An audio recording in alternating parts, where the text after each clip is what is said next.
And the experience is the whole universe is now experiencing itself.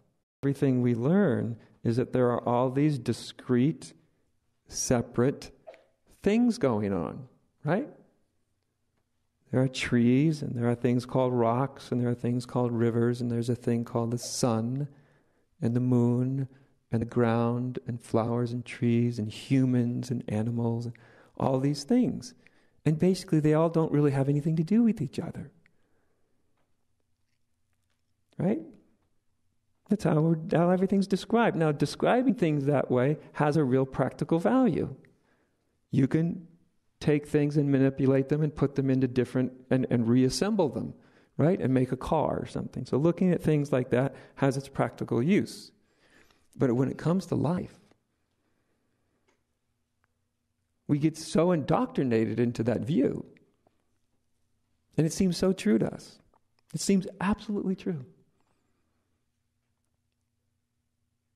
And then we seem to be these little beings, these little bodies, walking in this immense thing called life.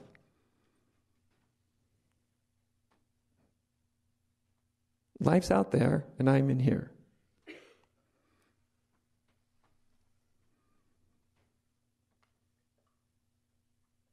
Which actually, if we weren't caught in all of our ideas, we would see immediately, not even in a way of spiritual realization, but even on a rational, logical level, we would immediately see that those conclusions are completely and absolutely ridiculous.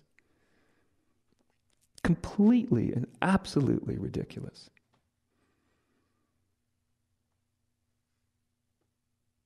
As I often say, we know how we define something as simple as a tree. Roots, trunk, branches, leaves are pine needles. Tree. Look outside. There they are. Tree. Right? And trees grow in this thing called the ground. And they reach up towards the sky. Right? But a tree isn't the ground, and the tree certainly isn't the sky, so we think.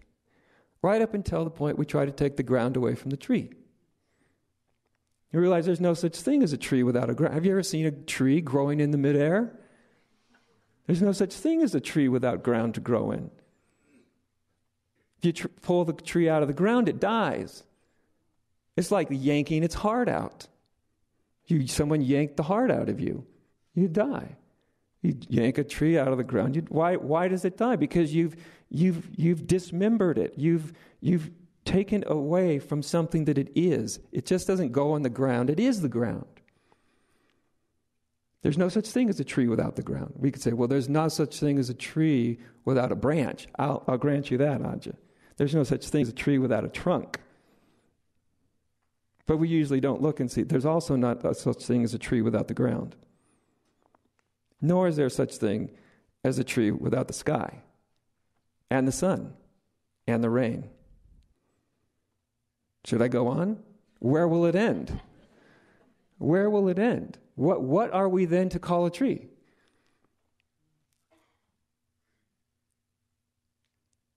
You see, you might even feel something in your mind will kind of go like, well, I kind of get it, but really, at the end of the day, now come on, really, look, it's a tree, you see?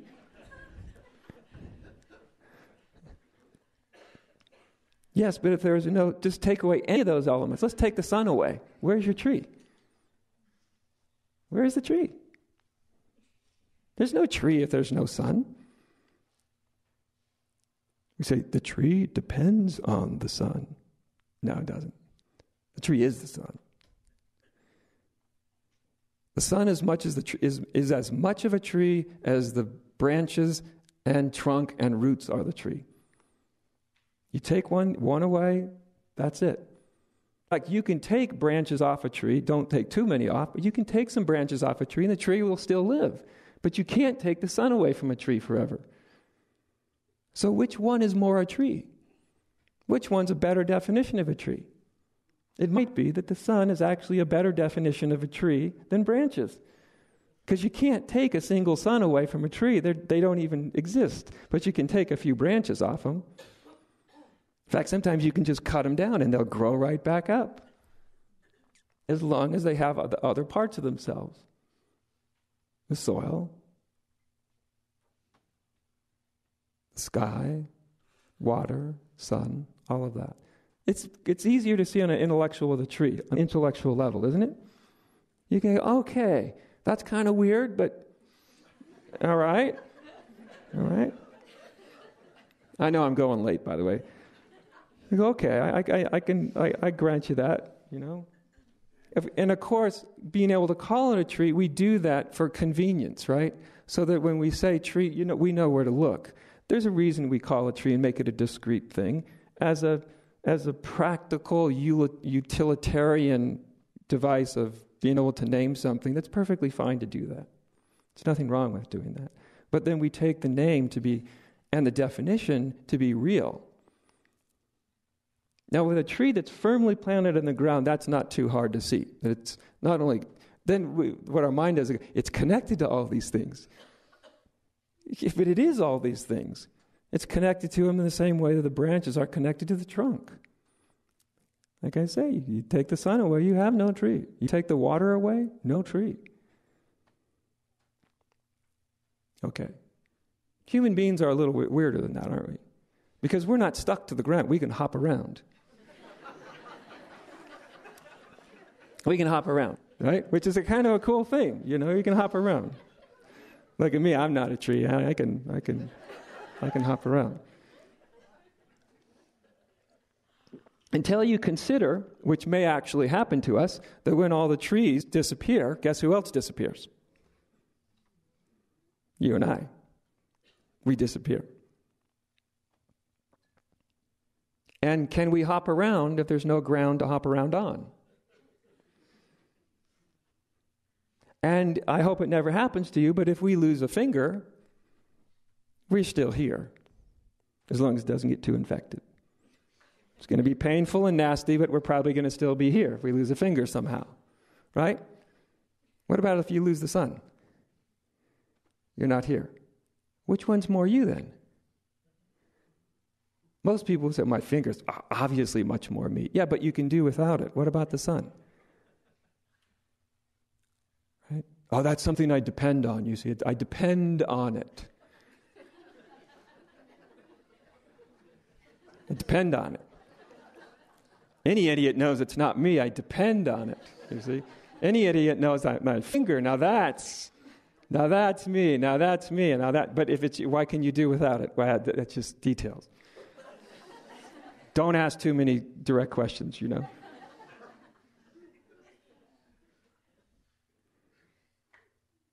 The oxygen we breathe, how do you do without that?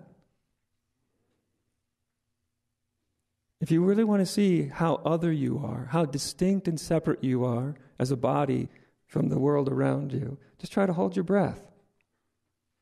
You'll see really quickly how connected, how the breath is as much part of you as your feet are, and your eyes and your tongue is.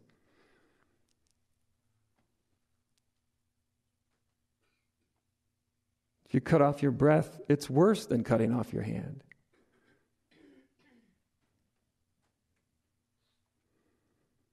And if you take this out, not that this logical argument is the same as oneness, this is a sort of philosophical model of oneness. But if you extrapolated it out, actually, everything depends on everything else. And not only that everything depends on everything else, everything is everything else.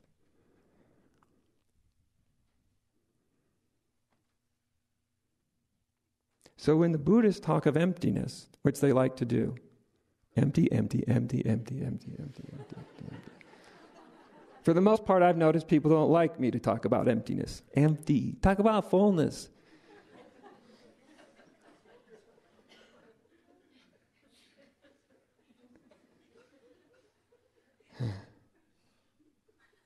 But emptiness simply is a way of saying that everything is empty of discrete, individual, separate existence. It's empty of that. You look at a tree outside, there's no, or if you look at a cookie, where's the cookiness in the cookie?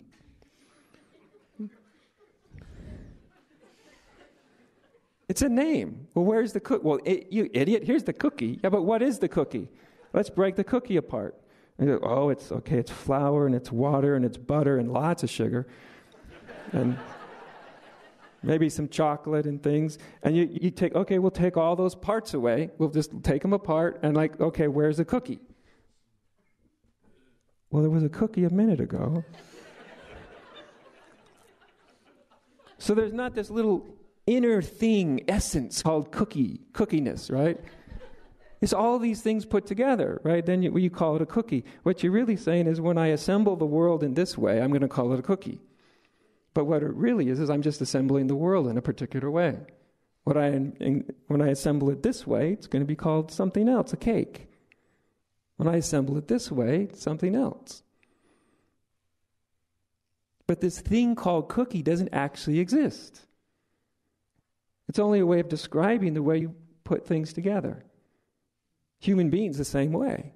That's why as soon as you go looking for yourself in the same manner in which you'd look for your hand, like that, there's my hand. Okay, where's myself? I can't find it in the same way. It's a whole collection of parts. When they're assembled in a particular way, we call it a human being. When they're assembled that way, we call it a tree.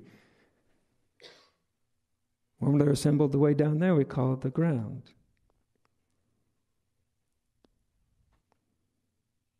So everything's empty, not as an empty box, not as some strange amorphous sense of inner emptiness, You can have that too, but that's not really what they're talking about. Emptiness is actually a backwards and upside down way of saying one, unity.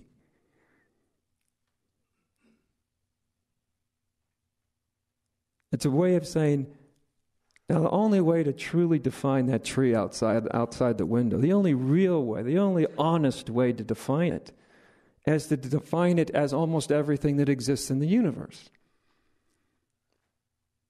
As suns and clouds, sure, trees, branches, roots, but also the earth and the soil. And where did all that come from? From other stars and galaxies in the universe. And, you just go on, and all of a sudden you realize a tree is, well, it depends on everything. And everything depends on a tree. I won't go into that because I've confused people enough, I'm sure. But so when we see that thing I call a tree, there really is no independent thing called a tree. There's obviously the thing out the window. I'll grant you that. There's a thing you look at and see it, obviously.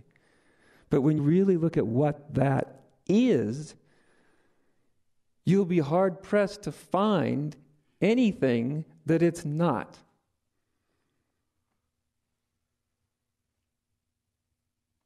Which is kind of a weird thing, isn't it? Taking the sun away from a tree is like pulling your heart out. You can't do without it. So how can the tree be other than the sun? And the same goes true for you and I as human beings. This is why when we go into the deepest state of our being, that we actually experience the unity, because unity isn't just a nice idea. It's not a better belief system than separation. It has nothing to do with a belief system. In fact, you can't see it as long as you have even the belief system of oneness. That'll still get in your way. But as soon as it all drops, then you don't see it as the way I'm pointing it out, which is sort of a philosophical, intellectual argument, but you actually experience it. And the experience is the whole universe is now experiencing itself.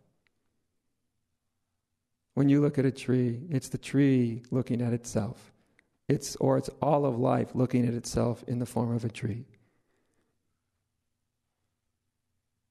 It's the same thing as Simon the theologian, seeing everything as Christ.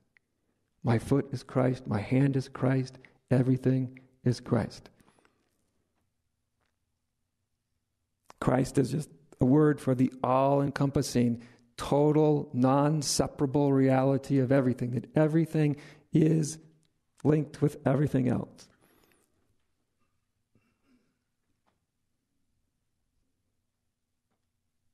to see it, to feel it. At the moment you feel it, you no longer feel estranged from the world. The universe is actually your intimate companion. It's more than that, it's your intimate self.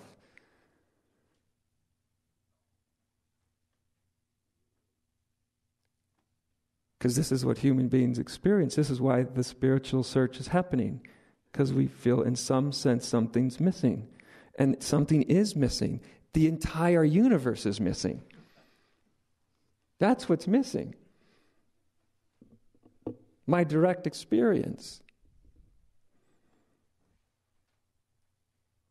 That I can't separate myself, actually, from anything.